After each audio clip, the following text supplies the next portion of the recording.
Welcome to elite media. ఒకప్పుడు సెలబ్రిటీలు లెజెండ్లు కావాలంటే ఏళ్ల తరబడి కష్టపడాల్సి వచ్చేది అంటారు. అదే అంతా మొన్నటి వరకు. ఇప్పుడు సోషల్ మీడియా యుగంలో రాత్రికి రాత్రి సంచలనంగా మారిపోతున్నారు. దేశవ్యాప్తంగా ఫేమస్ అయిపోతున్నారు.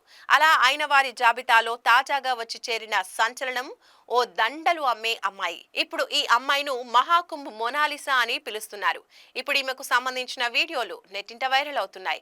ఇంతకీ ఈ అమ్మాయి ఎక్కడి నుంచి వచ్చింది, ఎలా వైరల్ గా మారిందనే విషయాల్ని ఇప్పుడు తెలుసుకుందాం. ఒకప్పుడు సెలబ్రిటీలు లెజెండ్లు అవ్వాలంటే ఏళ్ల తరబడి కష్టపడాల్సి వచ్చేదంటారు. అదంతా మొన్నటి వరకు. ఇప్పుడు సోషల్ మీడియా యుగంలో రాత్రికి రాత్రి సంచలనంగా మారిపోతున్నారు. దేశవ్యాప్తంగా ఫేమస్ అయిపోతున్నారు. అలా అయిన వారి జాబితాలో తాజాగా వచ్చి చేరిన సంచలనం ఓ దండలు అమ్మే అమ్మాయి. ఇప్పుడు ఆమెను మహాకుంభ్ మోనాలిసా అని పిలుస్తున్నారు. ఇప్పుడు ఈమెకు సంబంధించిన వీడియోలు నెట్టింట వైరల్ గా మారాయి. ఇంతకీ ఈమె ఎక్కడి నుంచి వచ్చింది, ఎలా వైరల్ గా మారిందనే విషయాన్ని ఇప్పుడు తెలుసుకుందాం. అవును, ఉత్తరప్రదేశ్లోని ప్రయాగ్రాజ్లో మహాకుంభమేళ జరుగుతుంది. ఇక్కడ సాధువులు, సన్యాసులు అఘోరీలో ప్రత్యేక ఆకర్షణగా నిలుస్తున్నారని అంటున్నారు. వారు కూడా నెట్టింట వైరల్ అవుతున్నారు. వారిలో ఐఐటియన్ బాబా ఒకరనే సంగతి తెలిసిందే. ఈ సమయంలో అదే కుంభమేళాలో ఓ అమ్మాయి తాజా సంచలనం. తాజాగా జరుగుతున్న మహాకుంభమేళాలో గత కొన్ని రోజులుగా మోనాలిసా అనే దండలు అమ్మే అమ్మాయి వీడియో సోషల్ మీడియాలో ట్రెండ్ అవుతోంది. ప్రయాగ్రాజ్ లో జరుగుతున్న మహాకుంభమేళాలో ఇండోర్కు చెందిన ఆమె దండలు విక్రయిస్తూ ఓ ఇంటర్వ్యూ ఇచ్చింది.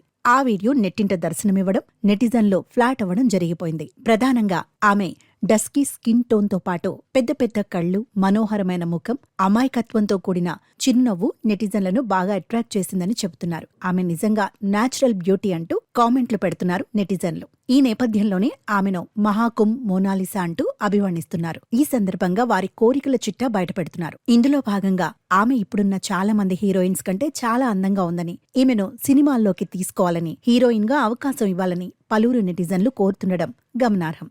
మరి ఈమె ఫ్యాన్స్ డిమాండ్ను బాలీవుడ్ పరిగణలోకి తీసుకుంటుందో లేదో వేచి చూడాలి.